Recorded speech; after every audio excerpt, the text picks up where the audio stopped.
Kanya po Diyos, iti palang tarabay mo, iti tunggal maysa, nga di man ay ikretoy nga okasyon.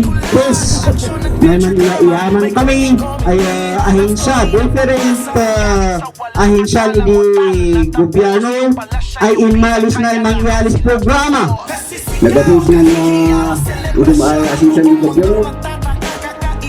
Mistra, sinang na kayo ay palintis. Na kami gayang iti Philippine Drug Enforcement Agency nga ikit asikasuhin mi dagitoy kunada nga illegal drugs. Bantayan tayo dito, dagito illegal ito nagmugan dito. Na nagapo itong sa bagong nagmugan. Kami ay nangibaga, inuwad ay aso, kuwasa kami.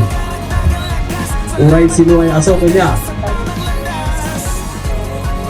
Naglawak kami na yung kakagwa na kapos na lumalumay ang isa ni gobyerno na naaday partners ay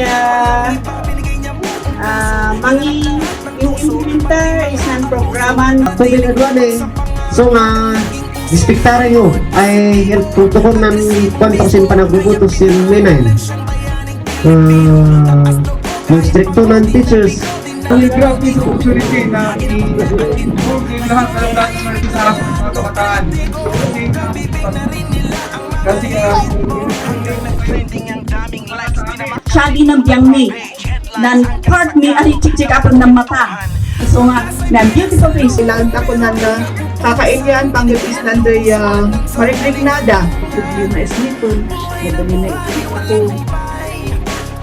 ito po yung programa ng ating mahal na Pangulo Turkey. We would like to acknowledge all the presence of our participants sa panel daw.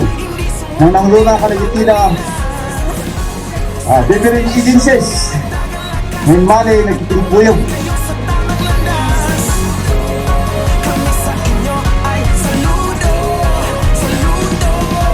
Sabi daw walang pag-asa pero tinapos. Sabi daw imposible pero di pa rin natakot. Sabi nila mahirap pero nagpusige. Kaya lahat sila ngayon sige lang sige. Nung lahat umurong siya sumugod. Nung lahat lumubog siya di nalunod. Natutong maglakad sa tubig pananampalataya. Diyos ang kanyang agimat kaya walang hindi kaya.